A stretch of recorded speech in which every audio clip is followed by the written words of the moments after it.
Saudações educativas para todos que nos acompanham a essa hora, em especial aos estudantes, professores e aos nossos fiéis seguidores. Eu sou António Miguel e você já está a assistir ao programa Coeducação.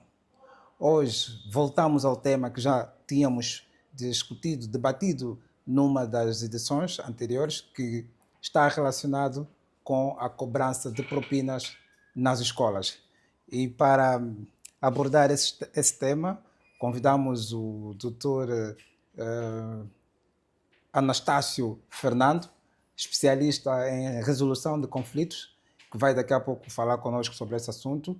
Você já sabe, este programa tem apoio à produção do Banco BIC, o banco que investe na educação dos angolanos. Doutor Anastácio, seja bem-vindo. Exatamente, muito obrigado, prezado António António Miguel, salvo erro, e saudações extensivas aos nossos internautas. Doutor, quando um carregado de educação paga a propina numa escola para o seu filho, ele é automaticamente um consumidor? Antes, gostava de fazer um ponto prévio para ressaltar a importância ou a função social do ensino. E o contrato de ensino não é puramente um contrato comercial, atendendo justamente aquilo que é a sua função social, que possui particular relevância, inclusive constitucional. Embora é uma atividade que, no quadro da livre iniciativa econômica, pode efetivamente vir a ser desencadeada por particulares, mas é preciso que tenhamos atenção para não mercantilizarmos o ensino, conforme disse, atendendo à sua particular relevância social. Não é um mero ato de comércio que visa a obtenção de lucros.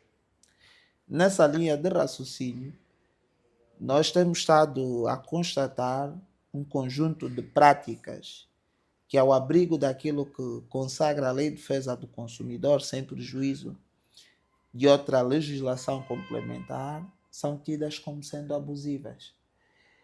E a situação fica ainda mais delicada quando estes atos vêm a ser praticados melhor, por instituições de ensino.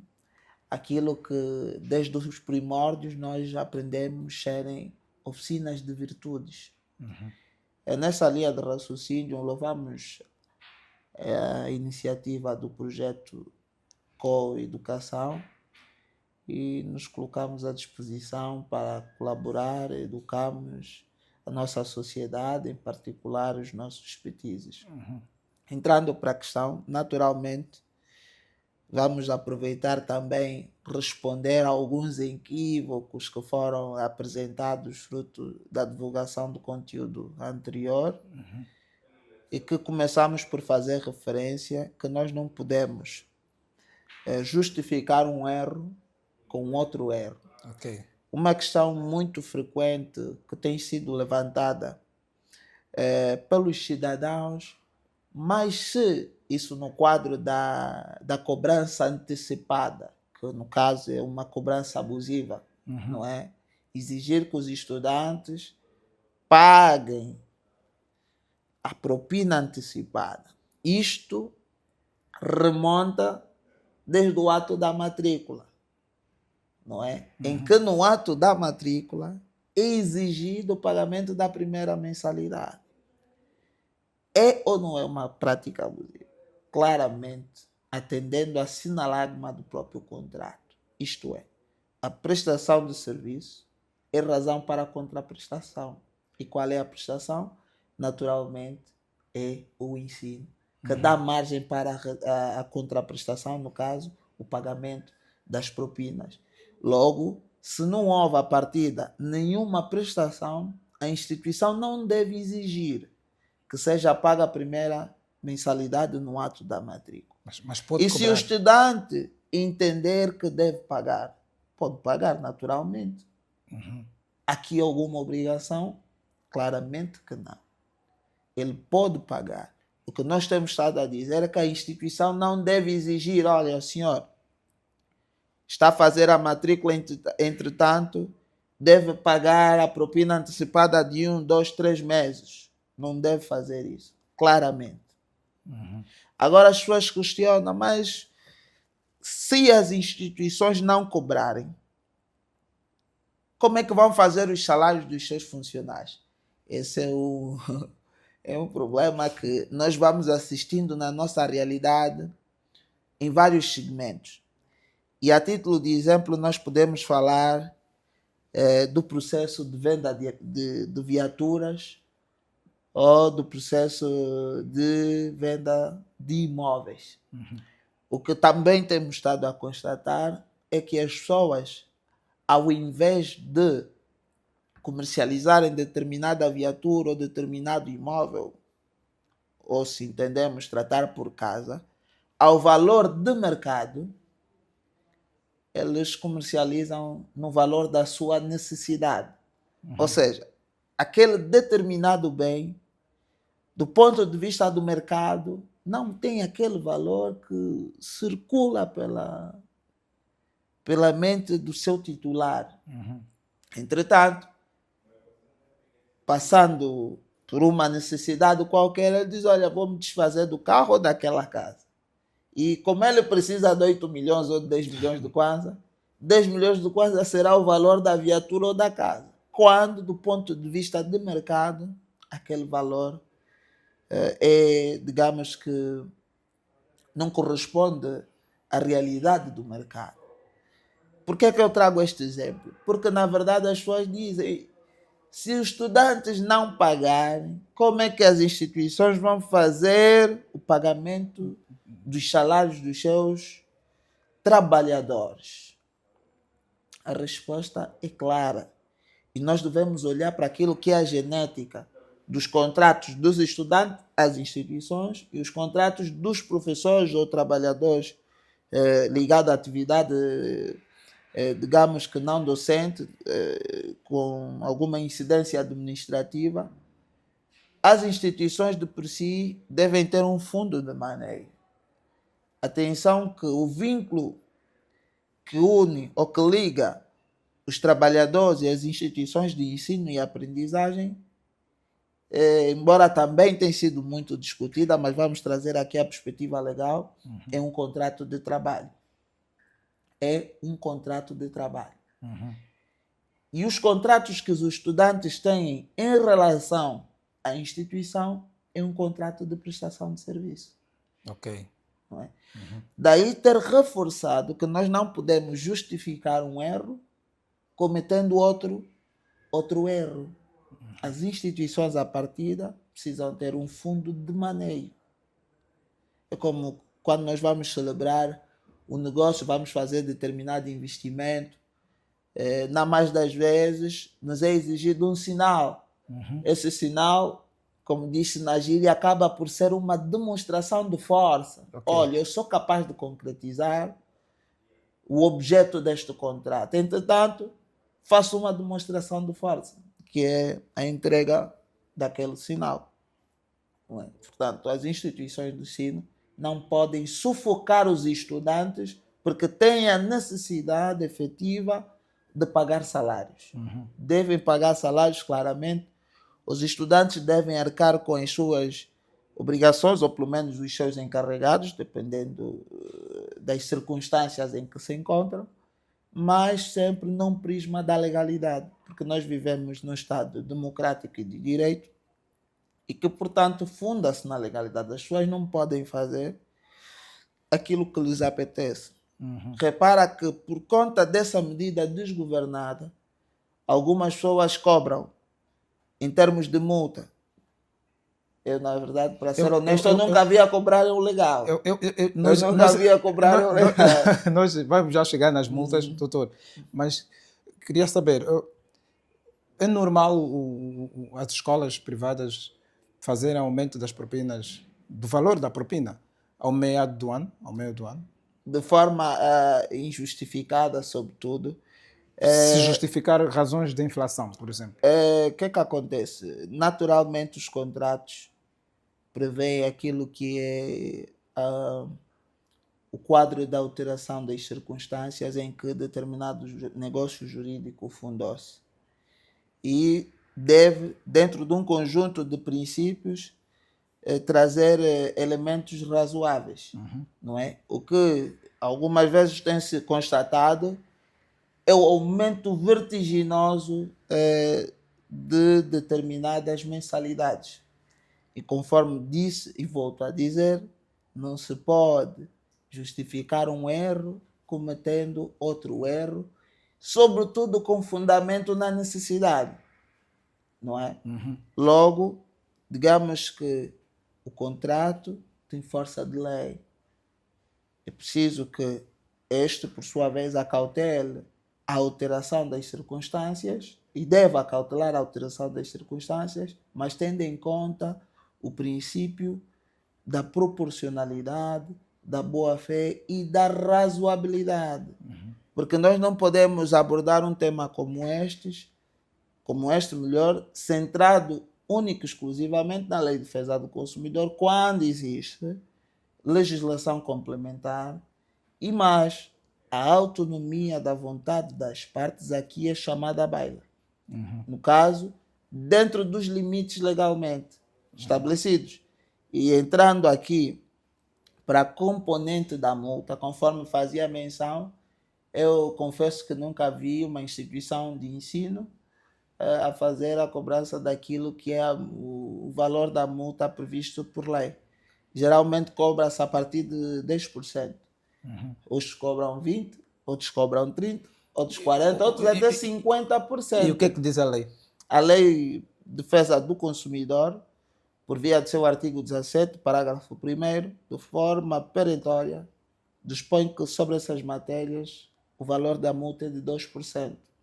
O que pressupõe dizer, se estivermos a falar de um instituto superior, uma universidade, um colégio, que a propina ronda em cerca de 25 mil kwanzas, acrescido o valor da multa do mês correspondente serão 25.500 kwanzas. O que não tem se praticado. Tem-se feito cobranças abusivas e eu aqui fiz menção que isto é uma das consequências da inobservância daquilo que a lei dispõe, ou seja, cada um estabelece a seu belo prazer, não observa aquilo que a lei determina. E as pessoas podem questionar, mas as partes têm a liberdade de decidir. Têm, sim, senhor, a liberdade de decidir dentro dos limites da lei, conforme dispõe o próprio artigo 405 do Código Civil. Nesta linha de raciocínio, aquilo que é o valor da multa contratual que as partes acordaram que seria o valor da multa, não pode exceder o valor legalmente estabelecido. Não é? Qual é o valor legal da multa? 2%. As partes podem reduzir esse valor naturalmente para 1%, se assim entenderem, e portanto, nunca pode ser efetivamente superior. Uma outra problemática. Desculpa, doutor, e como estamos a falar para um público extremamente jovem, por via das redes sociais, significa que quando um indivíduo tem, ou um estudante, tem a propina em atraso, vamos imaginar que tem 10 mil kwanzas, deve pagar apenas de multa 2% desse valor. Exatamente. Isso 2% dependendo daquilo que foi o clausulado no contrato, que poderá ser menos do que isso, não é? Mas o teto, ou seja, não pode exceder 2% do valor global. Qual é o valor global? 25 mil kwanzas. Nessa linha de raciocínio, não sou eu que estou a dizer, artigo 17, parágrafo 1º da Lei de Defesa do Consumidor. Nesta linha de raciocínio, as partes podem modificar, conforme já precisei, mas por digamos que uma quantia inferior, ou um percentual inferior, nunca superior a 2%. Então, porque o que se assiste na prática é multas até na ordem dos Abusivo, 50%. dos 50% e acabam por ser progressivas.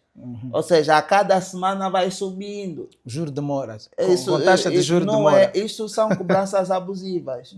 São cobranças abusivas e que os encarregados de educação devem organizar-se, a comissão dos pais, organizar-se para efetivamente exigir o regular funcionamento dessas instituições de ensino que vão fazendo cobranças irregulares.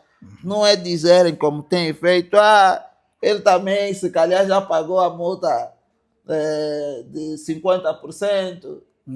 Não é, é preciso efetivamente entrarmos em campo. E além no primeiro dia, ou no processo de matrícula do estudante, há escolas que além de se pagar a matrícula e se exigir a primeira propina, também se faz ainda a inscrição.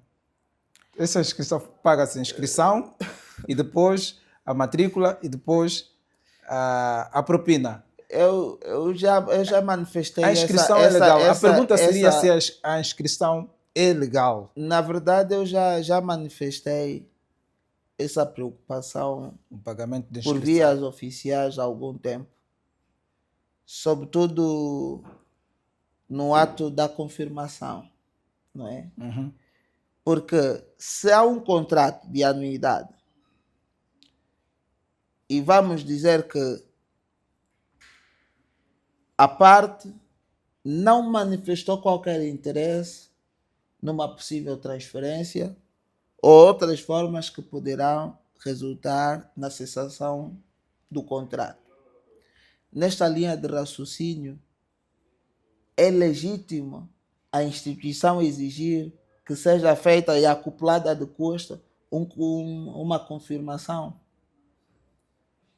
É legítimo a instituição proceder nesses termos, sendo que a parte interessada não deduziu nenhuma intenção de fazer cessar o contrato. A presunção é que o contrato persistirá. Nesta linha de raciocínio, acaba por haver aqui, no nosso entendimento, algum aproveitamento que poderá resultar na figura do enriquecimento sem causa. E um outro dado muito importante que eu gostava também de partilhar está associado melhor à retenção de documentos. Digamos que declarações histórico-acadêmicos, certificados com fundamentos em dívida. Não é? Isto também é uma prática abusiva. Não estamos a dizer que os estudantes, quem deve, não tem que pagar. Atenção, tornou-se comum. Tornou-se comum, mas é ilegal. Não estamos a dizer que os estudantes não devem pagar. Pelo contrário, devem pagar, devem contribuir para o desenvolvimento destas importantes instituições. Entretanto, a nossa nota é que a instituição não pode adotar uma medida coativa em causa própria. Então, deve acionar os mecanismos... Em miúdos, o que isso significa? Ou seja, a instituição não pode utilizar um meio de coação numa causa em que ela é parte. Que cobrar dívida é legítimo, porque é uma dívida. Mas deve socorrer-se daquilo que são os mecanismos legalmente previstos. Tem os tribunais, existem os centros de resolução de conflitos extrajudiciais, existem os profissionais ad hoc, existem um conjunto de formas e medidas que podem ser utilizadas para a recuperação do crédito. Entretanto, comumente lança-se mão a uma forma de coação. Peço desculpa a cortar-lhe, doutor, mas penso que não ficou bem respondido, acredito que não ficou bem respondido, se fazer o pagamento de inscrição é legal. É legal, nós gostávamos de saber, é legal, é normal a escola, o colégio privado cobrar, antes da matrícula, cobrar uma inscrição e depois cobrar a matrícula e por aí fora. Mas estou a falar necessariamente da inscrição. A inscrição é normal, é cobrar Isso depende muito daquilo que é a estrutura orgânica da própria instituição de ensino. O que não pode haver é, digamos que, uma repetição de atos de modos a, digamos que, retirar valores dos próprios estudantes ou dos seus encarregados de educação. Porque o que pode, em determinados segmentos, é alterar uma estrutura ou outra, ou o termo, no caso, mas o conceito, o conteúdo remete para uma ou outra coisa. Então, o que posso responder sobre a sua questão? É normal haver inscrição, é legal, melhor, haver inscrição é legal. Não há aqui, a partida, qualquer prática abusiva. Agora, em que momento ou circunstâncias é exigida que essa inscrição seja feita? E qual é o seu pano de fundo? Ou seja, qual é a sua finalidade? Não é? Você vai exigir que um estudante que já frequentou um ano letivo faça inscrição a cada ano letivo, como também existem instituições de ensino privado que a cada ano letivo trocam de uniforme. Qual é a finalidade dessa troca de uniforme? Daí termos reforçado a função social do ensino, não é? E não se pode aqui lançar mão a manobras dilatórias com vista a retirar dinheiro, digamos que de forma fraudulenta, do bolso dos próprios estudantes, ou, se preferirmos, dos seus encarregados de educação. Voltando aqui para a questão que estávamos Dos certificados, exatamente. de reter os documentos por razões de não Histórico, pagamento. acadêmico, Exatamente. certificado, as instituições não devem proceder nesses termos. Naturalmente, estamos em presença de uma ou de várias práticas abusivas. Portanto, quando o estudante tem dívida na escola, na universidade, dívida de propina, pode ter acesso às suas notas, por exemplo. Deve ter acesso às suas notas claramente, ao histórico acadêmico, à sua declaração, independentemente do efeito, o seu certificado. As instituições, conforme disse, agem de forma abusiva nesse sentido, de forma a fazer com que o estudante fique constrangido, fique, digamos que, coagido a proceder ao pagamento sob qualquer forma, o que não é admissível. Devem cobrar. Sob os mecanismos a priori privilegiados no contrato. Não é? As formas de resolução de conflitos ou questões atinentes ao incumprimento, interpretação, execução do próprio contrato.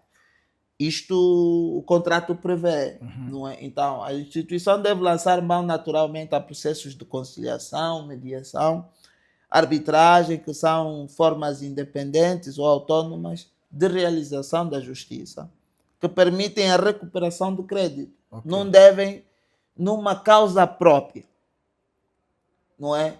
Usar elementos e meios coativos para, efetivamente, constranger os seus alunos a realizarem o pagamento. Não é? E às vezes... A outra questão que também se houve-se muitos encarregados a reclamar é a questão das escolas privadas exigirem que os uniformes devem ser comprados exatamente. Pronto. Com relação aos uniformes, eu tenho um entendimento diferente por conta de um conjunto de situações ligadas à identidade e os direitos de autor da própria empresa. Nessa linha de raciocínio, com relação aos uniformes, eu sou chamado a compreender. Mas há aqui uma questão paralela, que são os materiais didáticos, livros, não é? E outros materiais, conforme precisei, didáticos, outros meios de uso diário. As instituições, algumas, salvo aquelas que têm um procedimento conforme, condicionam a sua aquisição fora da instituição. Isto, nos termos da lei, não é admissível. Aquilo que nós comumente designamos por venda casada, não é? Venda casada. Condicionar o acesso a um serviço à obtenção de outro. Ok. Não é? Os estudantes podem naturalmente comprar um conjunto de materiais didáticos, dentre eles livros, que é aí também onde reside o grande handicap. Fora da instituição, naturalmente, Ok. podem fazer trabalhos. Às vezes mandam fazer trabalhos, por exemplo, e dizem, não, tem que dar o dinheiro e o trabalho vai ser feito aqui na instituição. Não admitem que seja feito fora. Isso é aquilo que nós comumente chamamos por venda casada. É uma prática abusiva. Até os manuais de distribuição gratuita também se cobra. Há colégios que também cobram.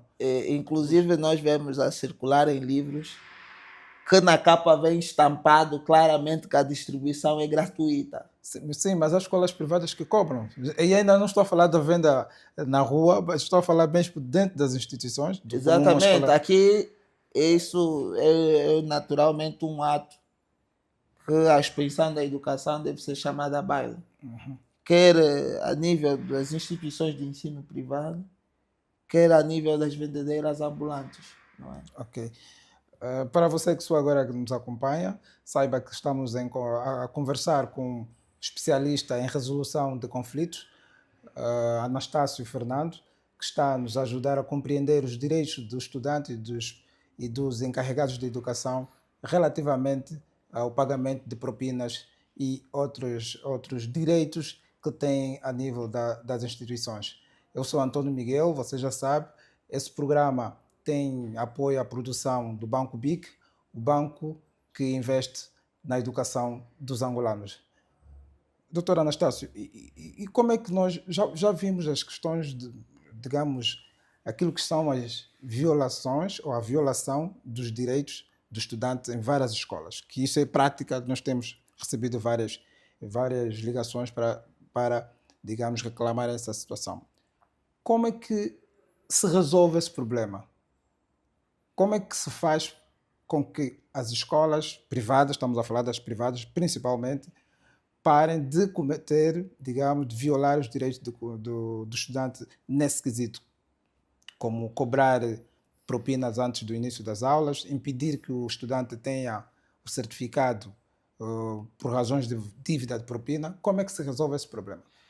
Primeiro é preciso considerarmos a função social do ensino e colocarmos de parte a mercantilização do ensino. Segundo, é importante dar nota de que para resolver conflitos de interesses existem órgãos com esta vocação, dentre eles os tribunais. Para estas matérias, a sala do cível e administrativo, sem prejuízo de outras ferramentas extrajudiciais, como o caso da mediação, da arbitragem, que já fiz. O tribunal não seria muito moroso, mas digamos por lá, muitas outras questões já foram, digamos que, debeladas. E volto a dizer que não podemos justificar um erro com outro erro. Os tribunais são morosos. Porque a justiça, quando não é feita em momento certo, oportuno, deixa de ser justiça. Mas ou não? primeiro é que eu, a nível da minha nota, precisei a existência de outros mecanismos que também são muito importantes e permitem a resolução desta situação ou de situações desta natureza com maior brevidade. Eu particularmente já tive várias intervenções neste domínio. Em período anterior, agora nem tanto, a Associação Angolana de Defesa dos Direitos do Consumidor, no caso a DIC, tem lançado mão também a estas ferramentas, no caso a mediação de conflitos, e tem conseguido obter vários êxitos nesse sentido. Falou da morosidade dos tribunais, sim, tem-se estado a desencadear vários esforços no sentido de se mitigar essa morosidade, mas enquanto não se ultrapassar, é por lá onde nós temos que naturalmente estar a tratar dessas questões, sem prejuízo dessas demais ferramentas que fiz menção, porque conforme disse, não se pode justificar um erro cometendo outro erro. Os tribunais são morosos, o Mr. Antônio Miguel tem uma dívida comigo, eu vou chamar os meus amigos, vamos tirar as coisas da casa dele. Não é assim que funciona. Mas também sente que já há essa cultura de Não, de os lesados levaram os conflitos que têm com os colégios em que os seus filhos estudam ao sim, tribunal? sim, já há É algum considerável tempo. já os casos que chegam ao É tribunal? considerável, mas é preciso intensificar essas melhorias na medida em que precisa-se desencorajar essas instituições de procederem nesses termos. Não são todos, as pessoas reclamam muito e estão habituadas com este ato anormal, não é? Anormal que passou a ser normal. Mas pela experiência do doutor, tem havido caso, conhece casos em que os pais Vários, ganharam a causa num conflito? vários casos, e conforme precisei, eu particularmente já tive intervenção em alguns. Lembro-me vagamente de alguns casos que inclusive foram ao tribunal, se a memória não me atraiçou, ao Tribunal da Relação, ao Tribunal Supremo, e em virtude disso houve um acórdão, se eu não me recordo agora da matéria precisa, mas foi muito controverso. Foi muito controverso e era de uma situação sensível que, digamos que, eu acho que foi na altura da Covid. Acho que foi na altura da Covid que estava-se a exigir o pagamento da mensalidade, Ok. mesmo os alunos estando em casa, e que sem a viabilidade de um mecanismo preciso que permitiria a continuidade das aulas, tal como a início havia ficado convencionado, né? Porque Aham. você não pode me exigir que eu agora tenho que comprar um computador, tenho que instalar uma internet em casa para o meu filho passar a assistir às aulas por via de plataformas remotas, quando eu até nem tenho essas condições. Então, isso devia efetivamente estar previsto no contrato para que se fizesse essa alteração. Qualquer modificação nesse sentido devia haver aí uma convenção das partes, ou se preferimos, um acordo das partes, não uma imposição, um ato de imposição. E foi daí que, sem prejuízo de outras matérias, a DIC despoletou uma ação popular que resultou na mitigação dessa situação. E vão havendo várias Mas, mas, situações, estudantes que são mas retirados só das os pais, salas de aulas. só os encarregados de educação ganham as causas? Tem Natu- casos de escolas que também ganharam a causa? Porque nem sempre quem reclama, quem queixa primeiro tem razão, né? O que é que acontece? Hoje a doutrina entende que esta denominação, por exemplo, Lei de Defesa do Consumidor, devia ser revista na perspectiva de ser Lei da Relação do Consumo. Não é? Mas a lei traz aqui alguns equilíbrios, se assim podemos dizer.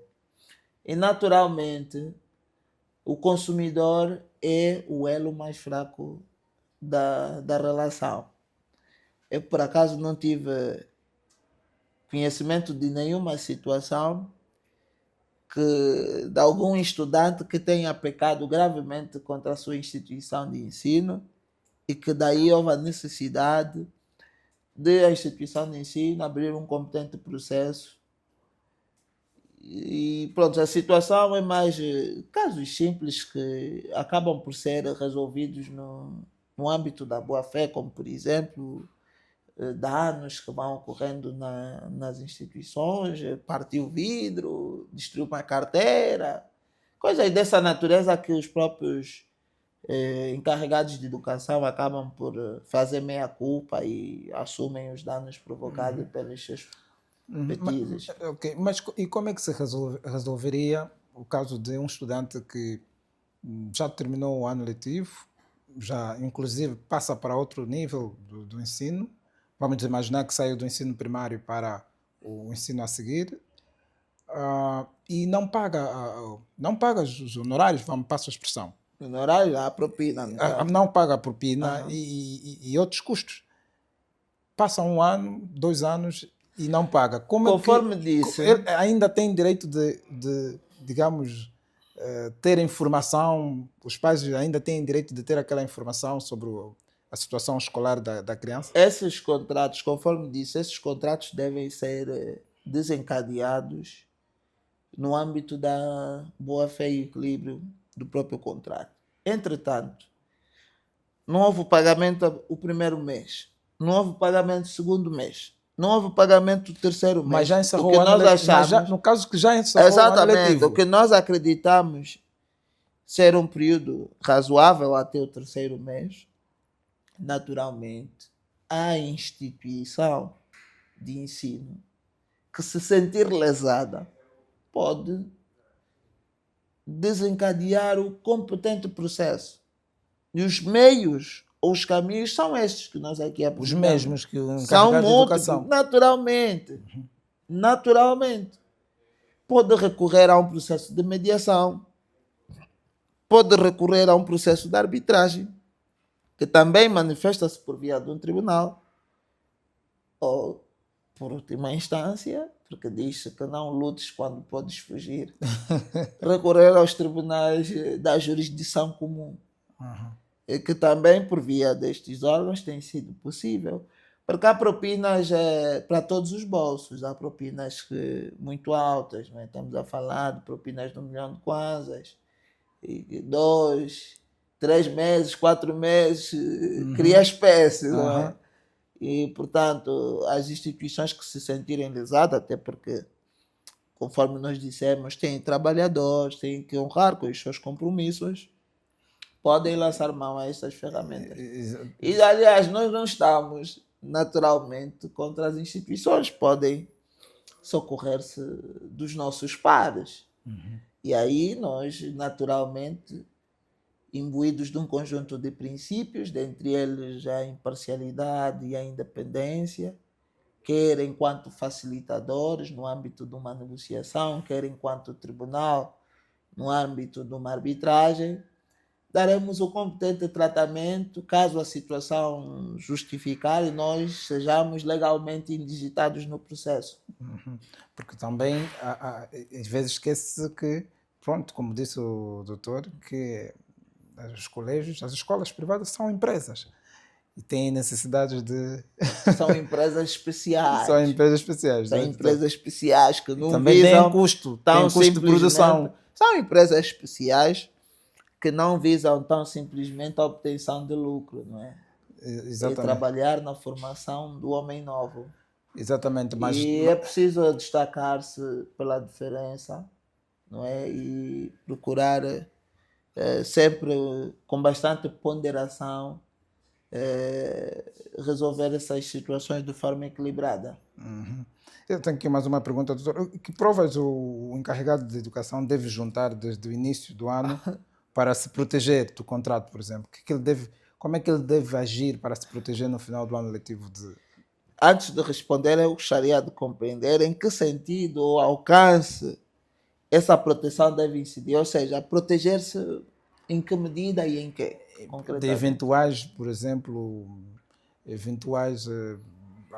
digamos, acusação de que não prestou, o encarregado de educação não prestou o seu dever, não cumpriu o seu dever, como, por exemplo, há situações que o encarregado já pagou, mas perdeu o recibo e a escola também perdeu o recibo. Como é que ele se protege nesses casos? Que ações deve fazer para se proteger? Certo, essa é uma questão pertinente e devo dizer que, diferente daquilo que ocorre nos processos cíveis comuns, em que quem alega um direito ou um facto deve prová-lo, em relação do consumo, o ônus da prova recai justamente para a instituição. Ok. Exatamente. É a instituição que deverá efetivamente provar. Portanto, se o encarregado perdeu o recibo, exatamente, a instituição é que tem que provar. Exatamente. Ou seja, se o encarregado perdeu o recibo, não. No caso, se o encarregado não realizou determinada prestação, não cumpriu com aquilo que são as suas obrigações estabelecidas por via do contrato, é responsabilidade da instituição fazer prova. Temos também casos, temos assistido casos também de escolas que mudam de instalações no meio do ano. Escolas privadas. O estudante, a escola Isso, está no Quilamba, por exemplo, e depois o proprietário transfere a escola para um outro bairro, uma outra zona. situações Isso é dessa normal? natureza, naturalmente que não é normal.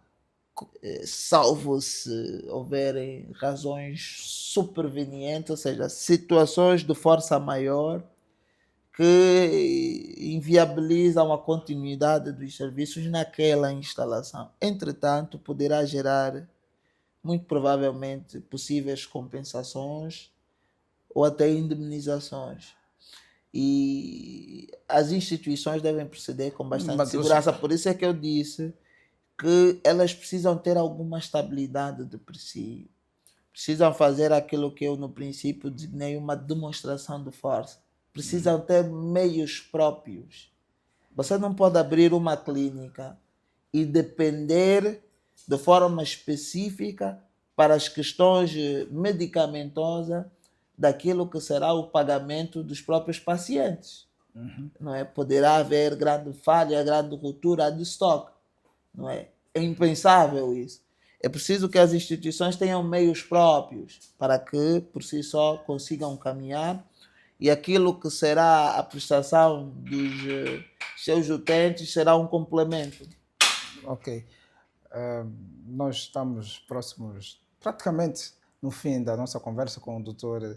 Anastácio Fernandes, que está a nos ajudar a entender a problemática da propina nas escolas privadas, sobretudo, mas não antes a última palavra, doutor, que conselho dá aos pais, em remate final, para que, volto a dizer, se protejam, digamos, Exatamente, de algumas... naturalmente exerçam os seus direitos.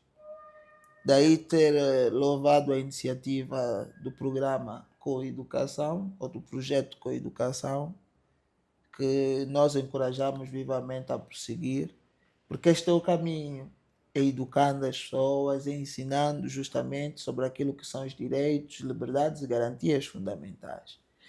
E a Declaração Universal dos Direitos Humanos transporta um conjunto de direitos, um conjunto de deveres, que até na relação do consumo e em particular nos contratos de ensino e aprendizagem não se perdem. Ou seja, isto pressupõe dizer que até os estudantes devem ser tratados com dignidade pelo simples facto de serem seres humanos. E isto não é automático. É preciso que as pessoas sejam instruídas sobre como lidar com os estudantes, sobre como lidar com os docentes, como as instituições efetivamente devem lidar com estes desafios no geral, porque verifica-se também algum despreparo por parte dos operadores que intervêm nessa área, situações muito sensíveis em período de provas, estudantes são postos fora da sala de aula e, como se não bastasse, são ridicularizados, o que pode efetivamente, em certa medida, comprometer o bom desempenho acadêmico, sendo que depois poderá também resultar, digamos que, numa matéria de bullying, não é? Olha, fulano lixotaram, o pai não pagou a propina e tal. Ou seja, a própria lei de defesa do consumidor, sem prejuízo da questão que eu acabei por levantar, de que os estudantes devem ser tratados com dignidade. A própria lei de defesa do consumidor diz que aqueles que estiverem nesta condição de devedores não podem efetivamente ser, em certa medida, desonrados nem expostos ao ridículo. E, infelizmente, nem sempre tem sido possível o cumprimento dessa norma por parte das instituições. Daí, os encarregados de educação precisam estar devidamente organizados para reclamar naturalmente os seus direitos, porque o Estado somos nós. Somos nós que integramos todas essas outras instituições, não são alienígenas, não é? Se alguma coisa não vai bem, naturalmente é preciso exigir que se reponha a legalidade e, por esta via, no caso, via legal, tem sido possível muitos avanços. Ok. Ok, doutor, muito obrigado pelo tempo que nos deu para nos ajudar a compreender a questão de direitos dos estudantes em relação à propina, na sua relação com as escolas privadas. Nós agradecemos a vossa presença do outro lado. Amanhã, na próxima edição temos um outro convidado e um outro tema. E você já sabe, esse programa teve apoio à produção do Banco BIC, o banco que investe na educação dos angolanos. Até a próxima edição.